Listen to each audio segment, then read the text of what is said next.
from the campus of the University of Kentucky. Matt Bevin's going to try to make this election about anything other than his record because it is one of total failure. The reality is it's a lot of empty talk, but this is what we've been getting from Beshears for about 10 years.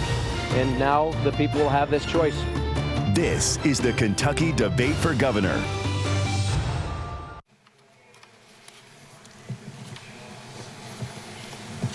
Welcome to the campus of the University of Kentucky.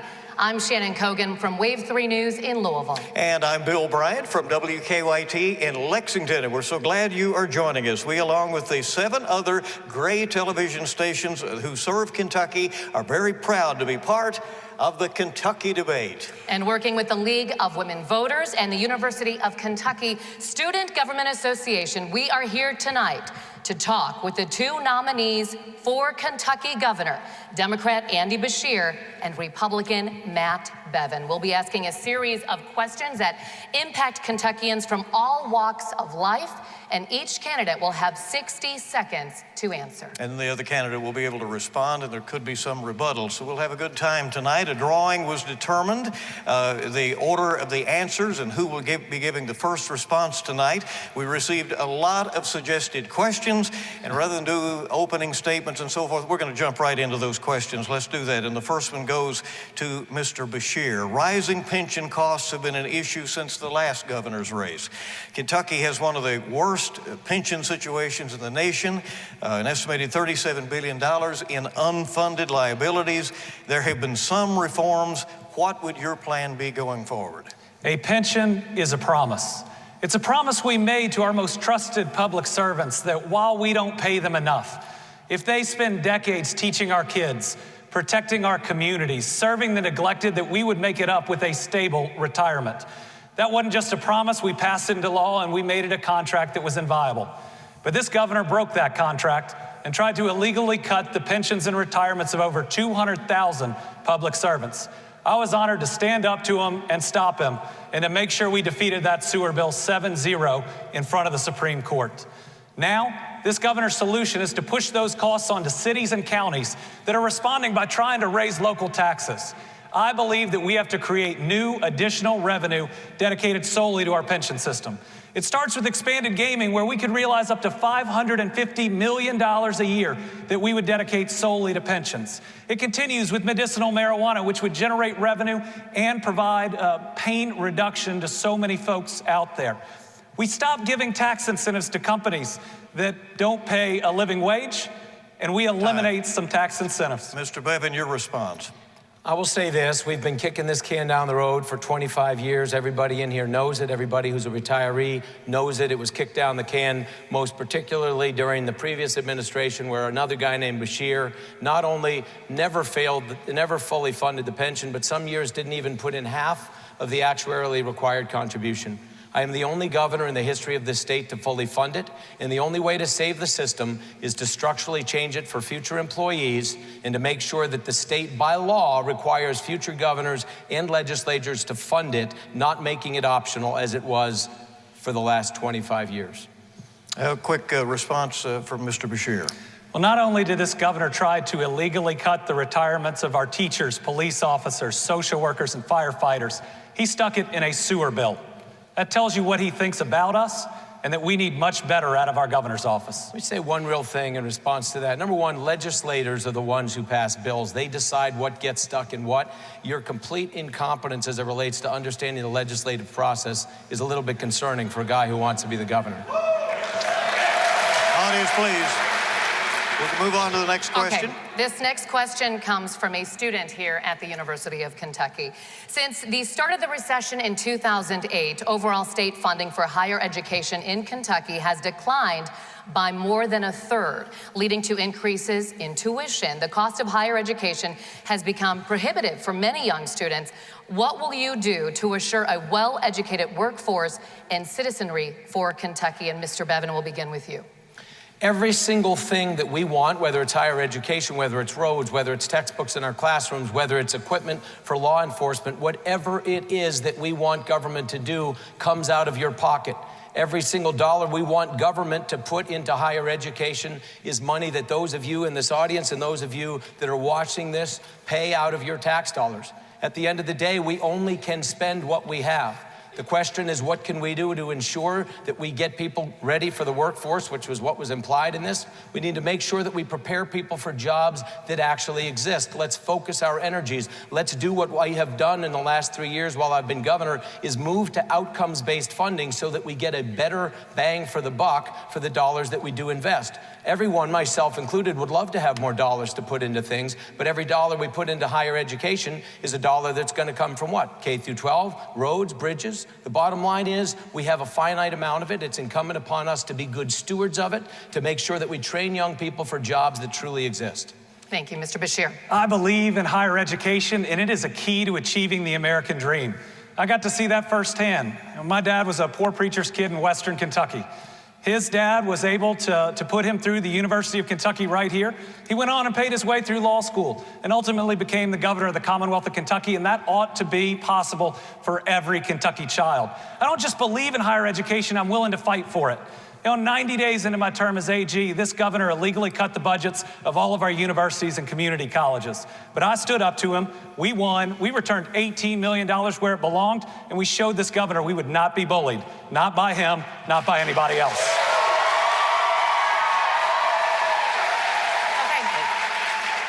Let me just say this.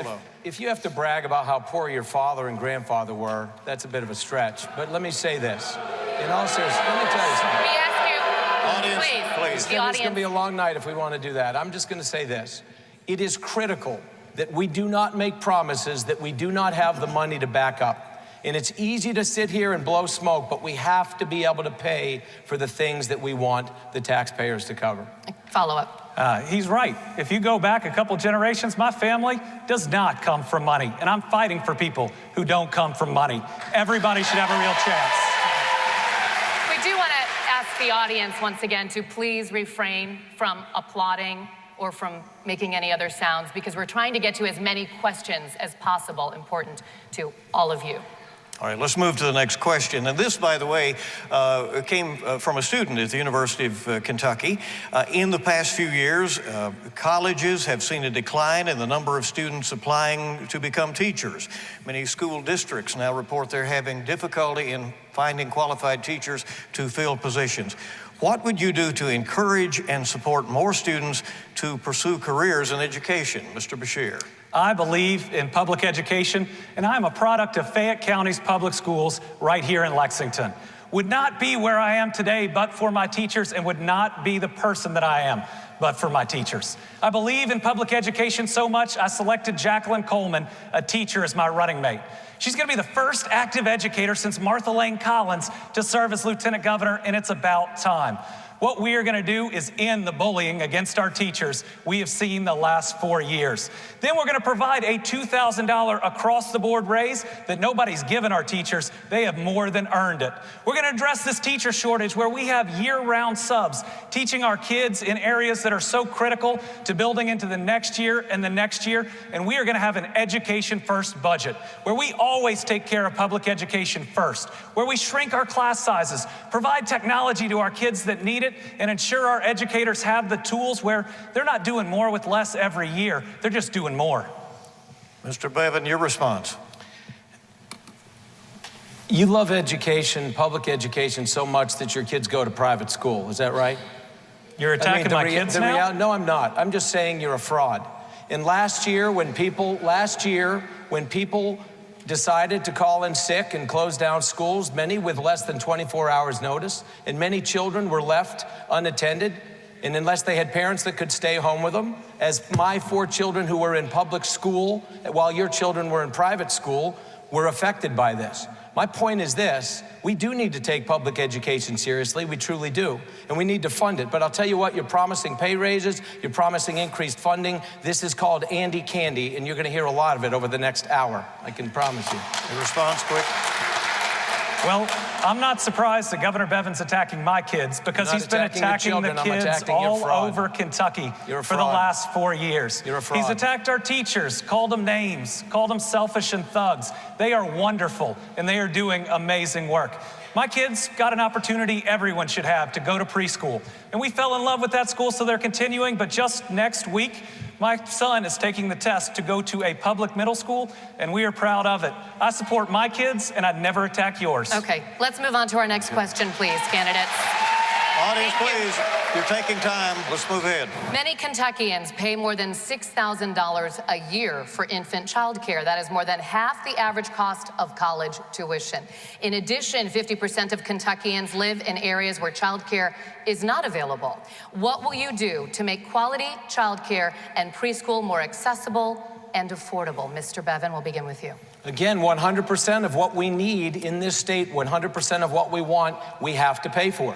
So every dollar that we put into providing more money for pre-K child care and pre-K schooling is dollars that are not going to come from something else. Do we want to take it from our highways? Do we want to take it from our K through 12, from post-secondary? Do we want to take it from law enforcement? The question is, what are we going to do to provide more? The only solution to everything that we want is to have more people living in Kentucky working, which we have record levels of now like never before, and paying taxes. There is no other solution. There's no amount of gambling or pot smoking or promises or Andy candy that can be given to you all that's going to cover this. The bottom line is we need more taxpayers, more people here working, and we have record low unemployment, record levels of people working, record revenue right now, and we've already cut taxes 17% in the last 4 years while doing the things that I just mentioned. That is the only solution going forward. Mr. Beshear. I'm running for governor for all of our Kentucky families, Democrats, Republicans, independents, Eastern, Western, Northern, and Central Kentucky. But when we say we're going to be an administration and fight for all families, we got to mean it. And we've got to fight for the lost, the lonely, and the left behind. And our children that do not have an opportunity to go to preschool are left behind. When they show up to kindergarten not having that extra time and ability to compete with other kids, so often they don't catch up. We have to start moving towards universal pre-K where everyone has true opportunity, and I'm going to move us in that direction. We'll move on. The next question is this. Kentucky has only one remaining abortion clinic, and tough restrictions have been passed by the state legislature. What is the state's role when it comes to abortion? We begin with Mr. Beshear. Well, I support Roe versus Wade, but I also support the reasonable restrictions it allows, especially on late-term procedures. But this governor is an extremist. He supports a total ban even for victims of rape and incest, something the president doesn't support, nor does his attorney general candidate support. I work every day as attorney general with victims of human trafficking, those that have been harmed and violated multiple times a day for years before we rescue them. I believe that those people deserve options. This governor would leave them none. Mr. Bevin. You know who else needs an option? Those people who can't speak for themselves. The role of government is to protect the weak against the strong, the minority against the majority, the voiceless against those that have the bully pulpit. And it is the responsibility of government to defend the defenseless, and that includes the unborn. I'm unapologetically pro-life, unapologetically supportive of the unborn. I will not take money, nor am I supported by Planned Parenthood, as is the pro-abortion opponent that I face. He also is supported by NARAL, people who demand abortion right up until the time of birth. And I think it is critical that you understand in this race you have a governor that will stand for life or a candidate for governor that stands for abortion. It's as simple as that. Well, let's be clear. This governor supports a total ban even for victims of rape and incest. Folks, I know a human trafficking survivor that was kept in a box that was burned and was trafficked to multiple people every day. I know a woman who, as a young child, was raped by her grandfather. People deserve options when they've been through this trauma. The total ban that Governor Bevin supports would leave them without those options. This is critical enough, it's worth a response. Let me say this. There is not one of us, not one person on planet Earth, neither of the two of us nor anyone here, who has the right to decide when an innocent person should die based on some circumstance beyond that individual's control. Nobody. Okay, once again, we want to ask the audience, please, to not, excuse me, we have a lot of questions to get to and we have a short time. So whenever we have to stop for applause or other sounds, we're wasting time. One way, and this is another question from a student, one way in which you both differ is on the issue of the Medicaid expansion. Describe who you think will benefit most from your plan, and how will it impact those of us who plan to be the future healthcare providers? And again, this is from a UK student, and Mr. Bevan, we'll begin with you. I'm not sure quite what the question is. I will say this, though. I am a strong proponent of able-bodied, working-aged men and women who do not have dependents and have the capability of going to work to go to work in exchange for that which is provided for them by people who do go to work.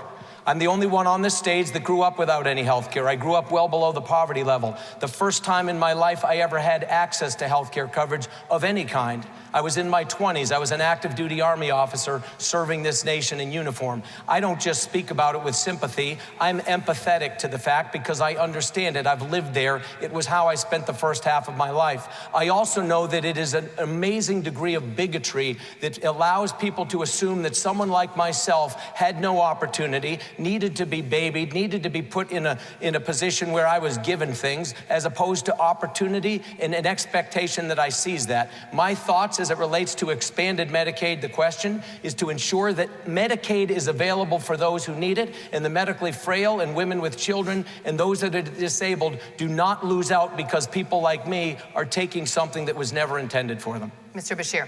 I believe health care is a basic human right, and that everybody should be able to take their parents or their kids to see a doctor when they're sick. I believe that health care is important because of the woman I met at the Dairy Queen leaving Harlan a couple years ago. She previously managed the McDonald's where she could get health insurance, but when that closed, she couldn't pick up enough shifts. She's working every single day out of choice, and she's on expanded Medicaid. Governor Bevan's plan will rip 95,000 people off health care that have it for the very first time, and I think that's wrong. And his plan is going to cost $272 million of our taxpayer dollars. That's twice as much as 4 other states that are trying this put together. And where they did this in Arkansas, the vast majority of people who lost their coverage were already working. This is red tape. This is paperwork, and it is intended to tear health care away from people. I will always stand up against that, and I'm going to rescind that Medicaid waiver in my first week of office. Let me see. Mr. Bevan. Number one, you're going to rescind something that hasn't even been granted yet. Again, you have no clue what you're even talking about. This is tied up in federal court. But here's what's important to understand. You made several comments about things being ripped away from people. This isn't about people having anything ripped away from them. What I've proposed is that people work and or volunteer and or go to school or be in training or take care of someone in exchange. And this is, for the woman you just described, mission accomplished. She's already meeting the requirement. It wouldn't affect her one bit. And as it relates to the $272 million, again, neither you or the people who wrote your comments bothered to read the report. It doesn't cost $272 million. Mr. Bashir. Let me make something clear. Yeah, it costs absolutely up to that. critical. It has cost $100 million. Mr. Bashir. Healthcare is absolutely critical. It's about a woman that we used to go to church with, my wife and I, that came on Christmas Eve this last year. She had had multiple pre-existing conditions, and she had not been able to secure coverage for so long. After federal health care reform and the expansion of Medicaid, she was able to get coverage. And on Christmas Eve, which was her last night on earth, she came to church because that's where she wanted to be, and stopped and talked to me about she had 4 extra years to spend with her family and people around her that she would not have otherwise had. That's worth fighting for. Well, it comes as no surprise to us that there are sparks on the questions of health care, because we got a lot of questions as we were putting this together from the people across the state and from students as well. So our next question is a student question and is along those lines as well. As students at the University of Kentucky, we have seen and have studied about unequal access to health care, particularly for people who live in poverty. What plans do you have to reduce this inequality in access to care? Mr. Bashir, your first responder. Well, because I believe that health care is that basic human right, federal health care reform and the expansion of Medicaid was absolutely critical. We had 400,000 people that got health care for the first time in a state of just 4.5 million people. And here's what most people don't know. The last 10,000 kids finally got signed up for coverage for K-CHIP because we got their families signed up for some form of coverage. With the current lawsuit that threatens the very future of expanded Medicaid, rural health care is on the line. The two pillars of our rural communities, our public schools and our rural hospitals, are under attack by this governor. I'm going to rescind that Medicaid waiver, which is going to keep our rural hospitals open, to make sure that you don't have to drive 2 hours or 2.5 hours just to see a doctor. Everybody should be able to get the health care coverage they need in their hometowns, and that rural hospital is really important to areas like my dad's from in Western Kentucky and Hopkins County. Mr. Bevin, your response. Again, I'm the only one on the stage who has actually lived this life. I understand this life. I know what it's like to not have health care. I know what it's like to set broken bones and patch up things that should be stitched. This is the world that I come from. I know that it is a form of bigotry to assume that such people cannot do for themselves. It's easy to say that health care is a right, but the reality is it's one that costs money and that someone then is forced to pay for. You cannot force a person to be a doctor. The whole point of having health coverage and access is to produce a better health outcome, not simply, and it's important to make sure we truly have a minute, it is important to make sure that we get better health outcomes, and not simply the fact that you have coverage. And this commentary about pre-existing conditions, nothing that I have ever proposed would in any way, shape, or form cost anybody this. I am the only one on this stage that has ever not had health care because of a pre-existing condition. Me and my entire family for 1.5 years, just 8 years ago, had no health care because of a pre-existing condition.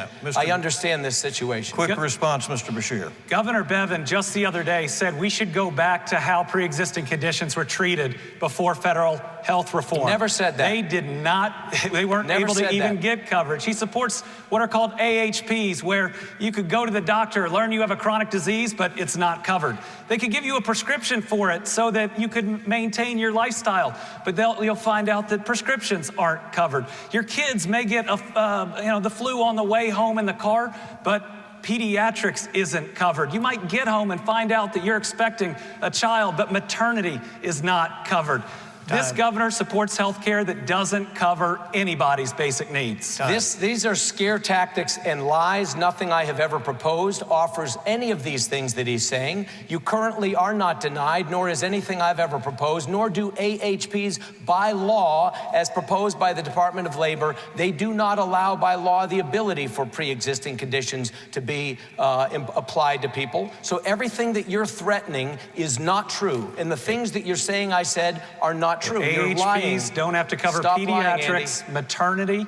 They don't have to cover chronic disease management. Okay, candidates. They don't have to cover anything you actually need healthcare coverage for. We're going to follow the rules here and move on to our next question. But a good discussion on healthcare. Yes, absolutely. Kentucky is the Kentucky is the only state in the nation whose services for persons with serious mental illness have consistently received a grade of F on report cards issued by the National Alliance on Mental Illness. So as governor, how would you raise those grades to at least a passing mark? Mr. Bevin? The same way that we've been doing it on other fronts. When I came into office, we were getting Ds and Fs in just about everything. From our infrastructure to our health care, to our education, to the way in which we address behavioral health. We could do a whole lot better. We know that. It's nobody's fault individually, but collectively we have a responsibility. When I was elected, we spent less than 1% of all Medicaid dollars on behavioral health. One of the things that we've done very intentionally through our cabinet is make sure that we look at what is the root cause of people that are incarcerated, people that are addicted, and what we see increasingly in homelessness as well is that the root cause of these things is in fact behavioral health issues, mental health issues. We as a nation have a big problem here as we have turned increasing numbers of people out onto the street and we don't have programs. It is important for us to recognize that we need to address the root cause of people in terms of their homelessness and addiction and their incarceration for violating the law. And where there is a need for behavioral health, we need to spend a fraction of what we're spending to incarcerate people to intercede early on and help people with this issue. It's something we've been doing like never before in the history of Kentucky for the last 4 years. Mr. Beshear. As Attorney General, I've been fighting for the future of healthcare reform. That includes not only fighting to ensure there's coverage for pre-existing conditions, but also fighting for the reform that makes people treat mental health as physical health and to truly cover mental health. That is at risk. It's at risk based by the battle by our federal government and this governor, but we're going to win that battle. And I support passing a state law that makes sure that we always treat mental health the same way that we do physical health. We have plans out on andybashir.com that address mental health where it is needed the most, and that's our schools. Our kids are coming to school with more trauma than we have ever seen. It's based not only on this drug epidemic, but other things that are going on at home because of this drug epidemic. And it makes learning for those children so difficult. Our plan works to create a nurse in each and every school, and it provides telehealth help for our veterans that are out there that so often are in crisis situations and may not make it to a VA in time to get the help that they need. Go to andybashir.com, you'll see our plans. Thank you, Mr. Bashir. I'll simply say this, all these things cost money. We agree, this I'll say we probably are in as much agreement on as anything. We are not spending enough money here. We do need to spend more money here. It does affect our schools, it affects our prisons, it affects law enforcement and our social workers that interact with people on the streets and in their homes. But at the end of the day, where is the money going to come from, and what do we have to give up in exchange for these dollars? We are spending more than we ever have before, but it is coming at the expense of other things. This is called financial reality. Quick follow-up, Mr. Bashir. Budgets are about priorities, and you fund what matters to you the most. Public education and our children matter to me the most. We are going to fund nurses in those schools. We're going to fund the raises that our teachers so desperately deserve. We're going to invest in our children first because it's the very best investment we can make. Thank you. This next question has been debated among Kentuckians from border to border, and now it has come to this stage. Do you support legalizing marijuana, medical or recreational? I support legalizing medicinal marijuana, and I did not get here lightly. I'm the Attorney General of the Commonwealth of Kentucky. I'm its top law enforcement official. But in my lawsuits against opioid manufacturers, and I've sued more of them than any other attorney general in this country, I believe we're going to prove that opioids don't work for long-term pain. So what are we doing?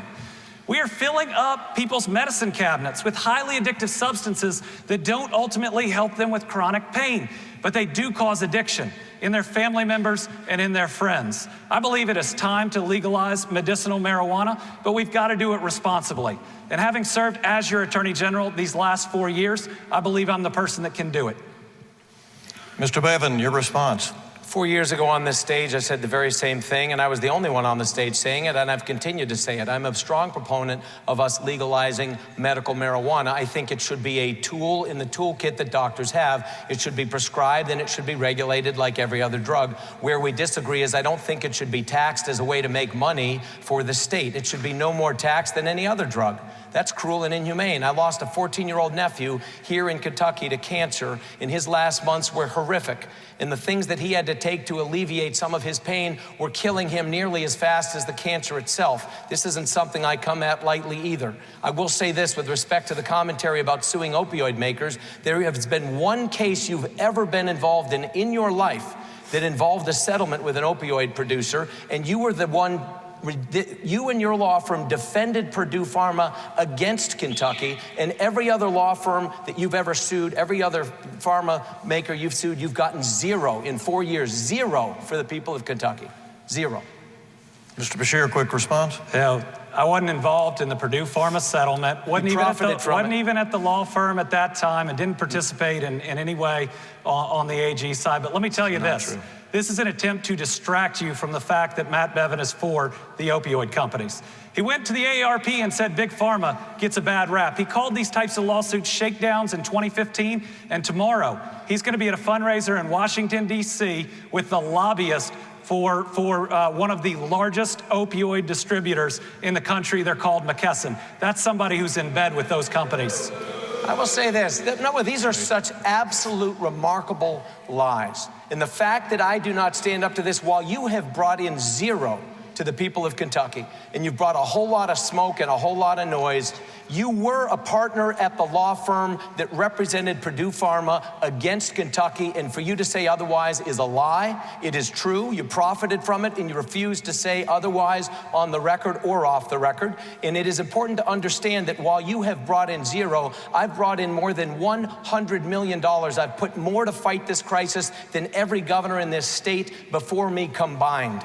All right, time. We're going to move on. Coal companies are required by state law to post bonds to cover the cost for employees if they go out of business, but there is no mechanism in place to assure all companies comply. So what will you do as governor to protect miners like those at Black Jewel? Mr. Bevan? I think it's important to make sure we close these loopholes. The reality is, you're right, there is nothing that requires it. It is supposed to happen. When they open business here, they're supposed to post a bond. There is no mechanism to enforce this or know whether or not they have even done so. When was that law passed? You'll hear all sorts of things in just a moment. I can't wait to hear it. It was passed in 2010 when your father was the governor and signed that into law that created this loophole. I don't think he did it on purpose. I don't think anybody did it on purpose. But what we learned because of Black Jewel is the fact that it exists. And I have been leading the charge on the fact, and indeed been working with legislators to ensure that in this next session, we close that loophole so that there will be a mechanism, so that there will be accountability, and so that this kind of thing will not happen again in the future. Mr. Beshear. I believe that a governor should always put our families above the out-of-state CEOs. And this governor entirely failed to protect those Black Jewel miners. We had over 200 miners for over a month standing on railroad tracks because they had worked for more than 3 weeks of hard, dangerous work that they weren't paid for. But there was a state law that was supposed to protect them, a bond that would have paid them for every single minute of their work. And let me tell you, there's no loophole. It assigns to the labor cabinet the duty to enforce it. And what does that mean? You're supposed to go out and do it. When they said that there was no way to know which companies were out there and which ones owed a bond, my office found out in less than 48 hours simply through some internet searches and an open records request. But this governor originally denied even knowing the law existed, and that was a lie. Because the year before, they had tried to repeal this law, side with the out-of-state CEO, and not protect our miners. This was an intentional refusal to protect our families, and it's a reason that Matt Bevin cannot be reelected. I will say this, here's the thing. I'm the only one that, you go down there to Harlan County. You ask the judge executive in Harlan County. You ask the magistrates in Harlan County. You ask those coal miners that stood on that track for all these weeks. Who went down there and spent time with them? Who do they believe in? Who will they vote for? You're going to find out very quickly who that is, because I'm the only one that has fought for them. They're going to get what was given to them. But this law that you talked about, your father didn't apply it because it was passed under his law. There was no mechanism. There will be now, which is why we're fighting to fix it. They will get everything they had coming to them. It should not have happened in the way that it did. And I will say this, you keep attacking out-of-state CEOs. Who do you think is going to come in and provide the resources that we need? Nucor, UPS, Toyota, Mr. Bevan, Ford, we're going to move GM, on. every Mr. one Beshear, of them. They have out-of-state CEOs. Mr. Beshear, you have moments to respond. I met with those Black Jewel miners, but I didn't do it for the cameras. I met with them in a closed-door meeting. We talked to them. We talked to them about the challenges they were facing. I even put part of my staff into negotiating with creditors because they owed money to various people and couldn't pay it because they had not had their wages paid to them. I worked individually with them to try to help them get by and talk to them about the challenges that they faced. You know, when you truly care about our families, you make sure no one is ever in this situation. And by the way, his labor cabinet figured out how to enforce the law. They simply sent some letters. It was that easy. If you're just happening by here on the half hour, you are watching the Kentucky Debate from the University of Kentucky, and it is lively tonight as we have our the candidates here tonight, Matt Bevin and Andy Beshear, and we're having an enjoyable evening. Yeah, very lively indeed. Halfway and we mark, continue. Gentlemen. All right, next question is a student-generated question, came from one of the students here at the UK. With the right to work law in place in Kentucky, what will you do now to ensure that blue-collar workers' wages, benefits, and workplace safety are still a top priority to be enforced by state government? And Mr. Beshear answers first. I believe in the dignity of work, that if you work a job in a hard week, that you ought to be able to make enough to raise your family working just that one job. But for so many Kentuckians, we're falling further and further behind as wages are stagnant, but our bills go up every month. It's like my friend Laura, who's here tonight, who teaches all day long and then has to drive an Uber at night, and that is wrong. People should not have to have that second job after teaching just to pay the bills. I am against this governor's so-called right to work for less that was passed, and I'll work to repeal it. I'm against their repeal of the prevailing wage.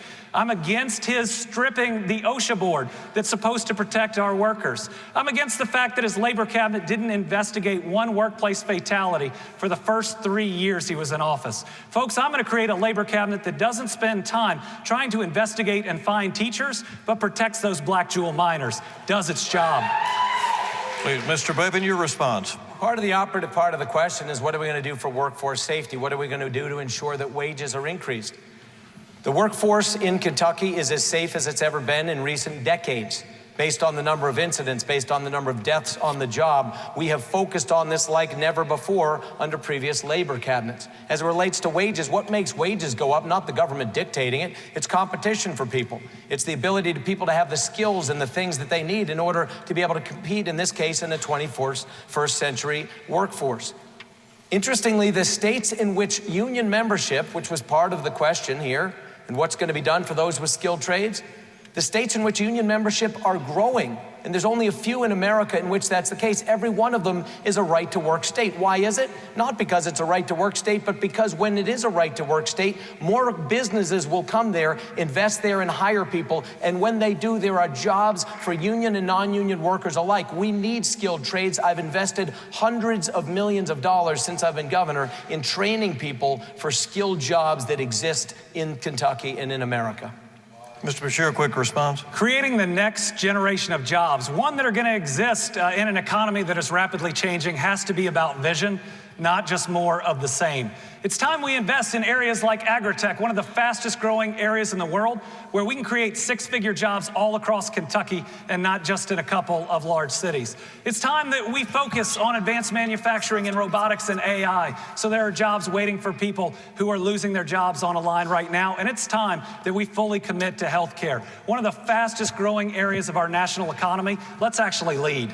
What is agri-tech? What are these fabled six-figure jobs that you're talking about? Give us an example of what people are going to do in agri-tech. It's everything from the science in the seed, developing the seed that can withstand that flood we're seeing in the Midwest. It's the data analytics so we can predict the weather patterns that are constantly changing. It's the technology on the tractor that helps you go in a perfectly straight line and analyzes every inch of soil as you go.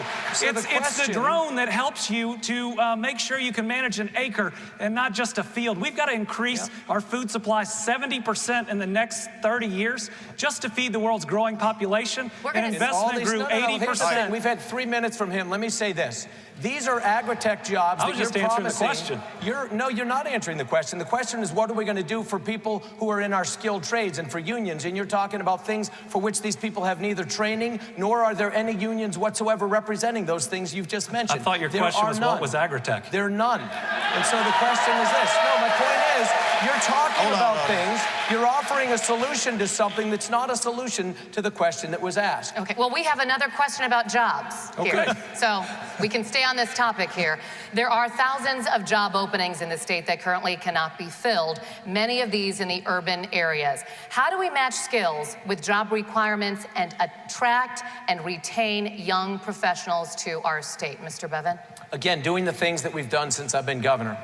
We've done several things, not the least of which is take $100 million and say to the local high schools, local post-secondary school, and the business community, work together and compete for some of those dollars. The state will not pay 100% of your idea. You need local dollars, local investment to get engaged. And indeed, we had $540 million worth of applications for $100 million.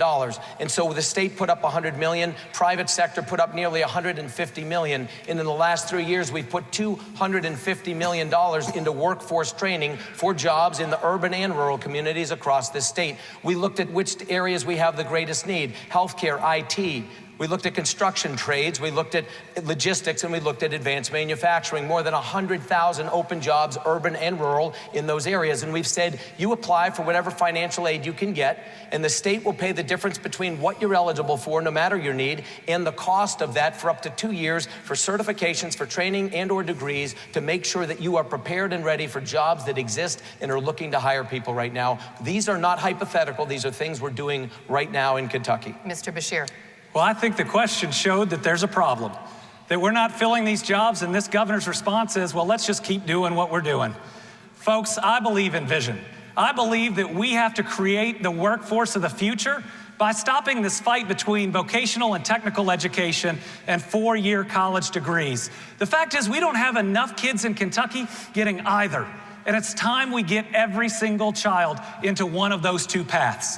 To do that, we can't just be talking to our high schoolers. We've got to get down into our middle schools. And we've got to talk not just to our students, but to their parents about the amazing types of jobs that are out there, to give people exposure into what type of jobs there are and how much that they pay. It's about investing in our classrooms because our teachers are preparing students for jobs that don't even exist. So funding for public education, absolutely critical to creating that workforce. I believe that our teachers are the original job creators. Here's what I'll say. You mentioned keep doing what we're doing. Everything that I said in my 1 minute were things that had never been done before in the history of Kentucky. I'm doing things that have never been done. We've taken dual credit training, which has increased by 75% year on year in the last 3 years, and we're no longer saying it's only applicable to 2- and 4-year degrees. It's actually applicable to getting things like welding certificates, getting your CNA certification, or whatever the case might be. It's about rethinking the way in which we meet the workforce where it is and not keep lying to people about how a 4-year degree is going to be the ticket to all your desires in life, because increasingly that isn't necessarily true. Mr. Beshear, quick response. Sure. In the last year alone, over 70 counties saw their unemployment increase. They certainly don't believe what we're doing is working. More than 82% of jobs this governor claims have been created in his administration have been in just 2 cities. And while I support those cities, I believe that every single area of this Commonwealth deserves good jobs. That's why I am focused on agri-tech, because we can create jobs all over Kentucky where people can grow up in their communities and work great job in those communities. They don't have to leave. They can choose to stay and raise their families right there. Thank you, I want to counter the lie that was just said. This is important. Number one, understand something. The lowest unemployment Kentucky has ever seen in history is right now. And I don't know if you're aware of the fact, but they measure this every month. And on any given month, unemployment does go up and down in different counties. But for the first time in the history of Kentucky, every single county in our state has single-digit levels of unemployment. We have more people going to work ever than in the history of our state. Please, next question. The Kentucky crime rate and violent crime rate in Kentucky are below the national average, and both rates are declining in Kentucky, and you can both be proud of that, certainly in the capacities in which you currently serve. And yet our jails are overcrowded and are unable to fully serve the needs of those who are imprisoned there. Many of our counties are having woeful budget problems as a result. What is the solution? We begin with Mr. Beshear. Well, as your Attorney General, I've worked hard every day to protect our families. I'm proud that our Attorney General's office has nearly tripled the number of child predators we've removed from our communities. And last year, we arrested more human traffickers than any 2- or 3-year period in our history. But the question on jail overcrowding is a real problem. And the driving cause behind it is addiction. Addiction is driving so many folks into that system that aren't violent, yet we are sending them places that make them violent. We've got to make sure that if you are arrested for a possession crime or ultimately a nonviolent crime that is driven by addiction, we don't send you to jail, we send you to treatment. I've been honored to help fund and oversee the Rocket Docket here in Kentucky that gets people immediately into treatment and out of the criminal justice system. It saved us tens of millions of dollars every single year. But I tell you what, unlike this governor, I will never support private prisons. We will close the private prisons that he has opened in my term as governor because it is our duty to ultimately take that role. Mr. Bevin. These prisons you refer to were largely opened under your father. I think that's what you're confusing with, but I'll say this. It's important to understand we've done several things. I agree on this. This is where we agree as well. And you go into any jail or any one of our prisons in this state, 75, 80, 85, 90% of the people that are in there for drug-related issues. We've done things with drug courts in this state, funding that I've put into budgets that has more funded this than any previous governor prior to me. But additionally, we've done things with our state police, where we now have something called the Angel Initiative. You can have drugs on you. You can walk into any state police post in this state And if you are yourself or someone on your behalf asking for help for you, you will have the ability to be given help. You will not be charged criminally. You will be given exactly what both of us are advocating for.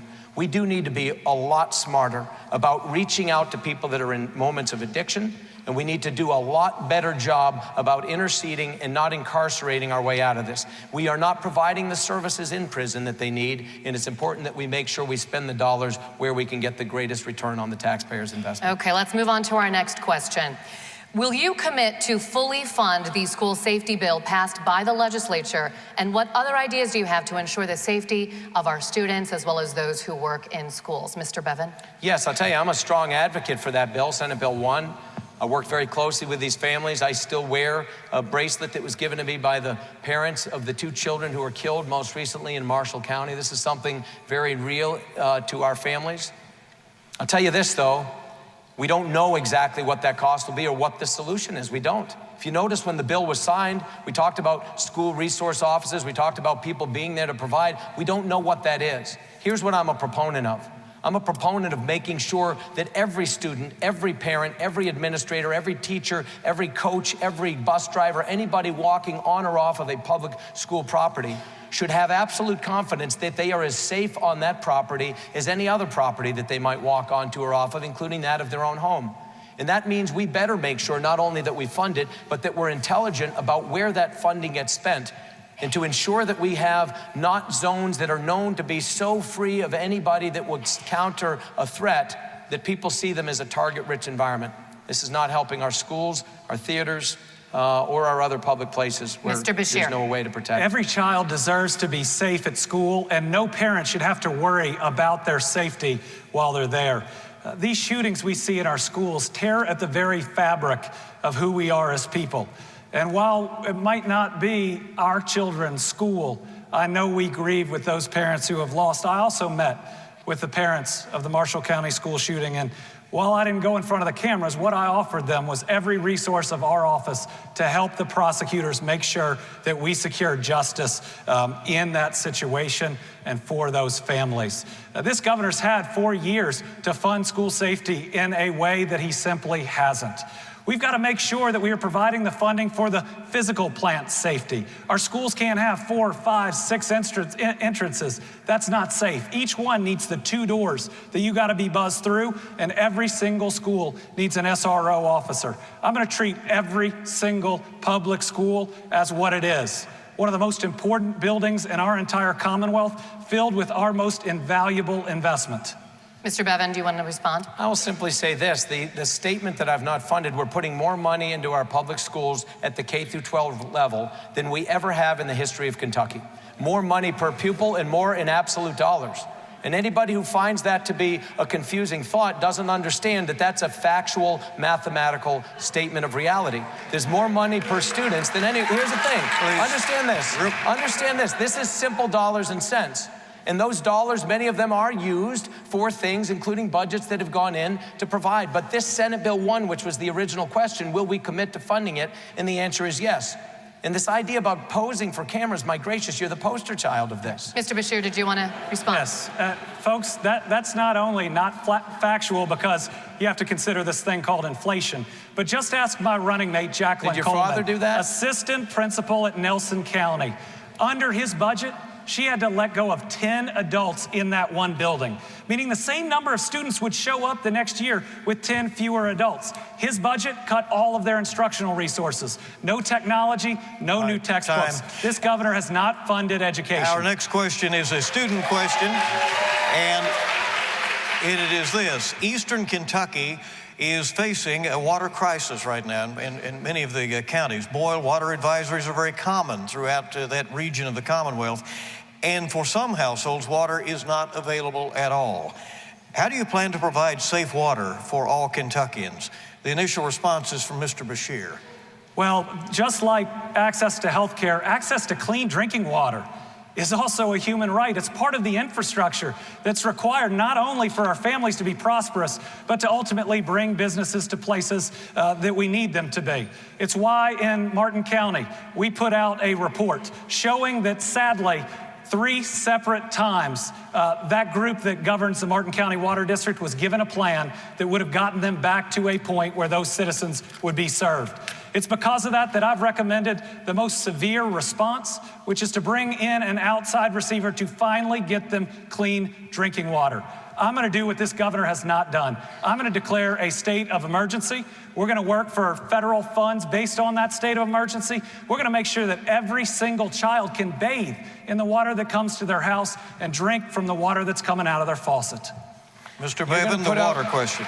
You know, you're going to put out reports, and that's great, but I'll tell you, while you've been talking about putting out reports, we've actually been funding this. We've been doing exactly what you're saying that you'll do.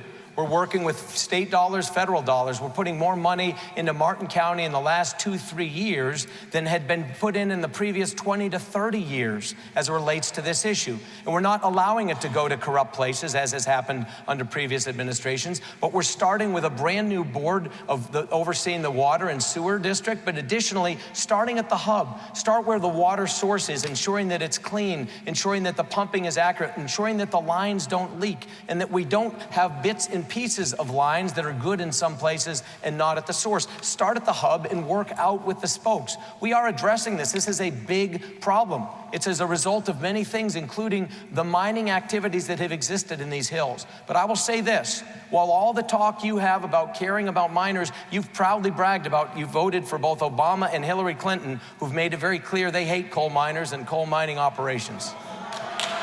Quickly. Quick rebuttal. Please, hang on. Quick response. It is worth quick booing, response you're right. is that this governor failed our coal miners, those 200 black jewel miners. All he had to do was have his labor cabinet demand that bond, and each and every one of them would be protected. There's only one person on this stage that's failed our coal miners, and it's you, Governor Bevan. There's only one? Hold on. There's only one person on this stage, at least on this side of it, that voted for Hillary Clinton and Barack Obama. That's right there. We have our next question. Hold on, please. Kentucky is just one of 3 states with an election this year. The first presidential caucus is just 3.5 months away. Is this race a referendum on national issues, or will it be decided on state issues, Mr. Bevan? It's a combination of both. It always is in an off-year election. There's things that matter. What matters to us the most here? It's jobs. It's our economy. Is there more money in your pocket than there was before? Is your family happier? Is there more opportunity? Is there more competition for the skills that you have to offer? Those are things that matter to us. But you can bet that national level issues are also Kentucky issues. The security of our nation, whether we put our nation first. Things like the life issue. Things like protection of our Second Amendment rights, the right to keep and bear arms not being infringed. These things matter too. They can be called national issues, but guess what? They are near and dear to the people of Kentucky. So it is a combination of both. You will see this race be a proxy in many respects. This is one of only 3 races, and so issues talked about here are going to be talked about at the national level. And so I think it's important for us to focus on these and to be very intentional about the fact that things that we're fighting for are being discussed at the national level. And after this debate, you're going to see on national TV a bunch of people with some insane ideas that will cost you more money than you can afford and will take this country in the wrong direction. And one of these is the guy or woman that he's going to vote for in 2020. Thank you, Mr. Bevan. Mr. Bashir. Yeah, this race isn't about the White House. It's about what's going on in your house. It's those kitchen table issues that keep us awake at night. This race is about public education, pensions, health care, and jobs. Those critical issues to your family that if you are not satisfying them, you don't sleep at night and you don't reach those other issues. And on every single one of those issues, Matt Bevan has failed. On public education, he has attacked our teachers. On health care, he's trying to strip away coverage from 95,000 people. On jobs, just ask folks in Eastern and Western Kentucky, he's failed to fight for them. And on pensions, he tried to illegally cut the retirements of 200,000 public servants. With a record like that, I'd probably be talking about the national race too. Here's the thing. But this race is about what's going on at your kitchen table. And I tell you what, I will always be on Team Kentucky. I will always fight for you, and I will always focus on those issues. Mr. Bevan, quick response. So no, that was my rebuttal time. So let me rebut the rebuttal to your own comment. Let me say this. There's not enough time for me to respond to all the lies you just stated. I will say this, one of the two of us will be the next governor. And we're either gonna work with the president that we have in the White House or we won't. I've made clear that I stand with this president. I will work with this president. I appreciate that he's putting America first. And Andy Beshear has made clear that he will work to undermine President Trump and that he actively opposes the policies of this president. I don't think he should be impeached. He does. That is a powerful difference, and it is important for the people out there voting to understand you're going to end up with a governor that works with the White House or a governor that will fight the White House. Thank you, Mr. Bevin. We are now going to turn to closing remarks. Each of you will have 60 seconds. So we drew for the order of the closing remarks, and the first closing remark is from Mr. Bevin. You have a decision to make, one of the two of us, not part of me, not part of him, not part of us and somebody else. The bottom line is one of the two of us will be the governor for the next 4 years. Do you want to go forward, continue to move in the direction that we have been, where there are more people going to work, where there are higher wages, where we are doing more as it relates to changing the corrupt culture that has existed in this state, or do you want to go backwards? Backwards to the world where people that worked for this Attorney General and his father are increasingly going to federal prison, who are being convicted month after month and going to prison. That is the backwards approach. Do we want to go backwards or do we want to go forward? I'm a military veteran. I'm a man who grew up in poverty, but I have lived the American dream. I'm a father of 9 children. 4 of my 9 children are adopted. I care about these issues. And if I am reelected, I will continue to fight for this state like I would fight for my own family. And I will defend the Commonwealth of Kentucky on every stage the way I defended this nation when I wore her uniform 30 years ago. Mr. Beshear. Thank you. Hold on. The governor is right about We're not done yet. We're not done yet. Please hold your Go. Mr. Beshear. So the governor is right about one thing. You do have a choice. It's a choice between someone who has bullied our teachers, given his buddies $370,000 jobs, treated state property like your state plane in the governor's mansion as his plaything, somebody that bought a mansion from a state contractor at half price. If he wants to see corruption, he can just look in the mirror.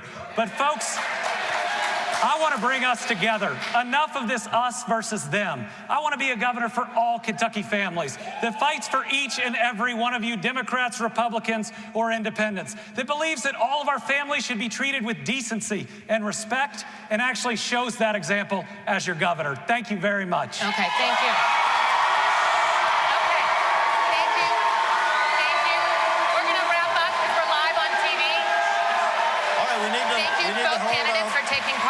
To thank our sponsors, the UK Student Government Association, Great Television, and the League of Women Voters. The election is coming up on Tuesday, November 5th. The polls will be open that day from 6 a.m. until 6 p.m. Please be sure to vote. Thank you for joining us tonight. And now you can applaud. All right?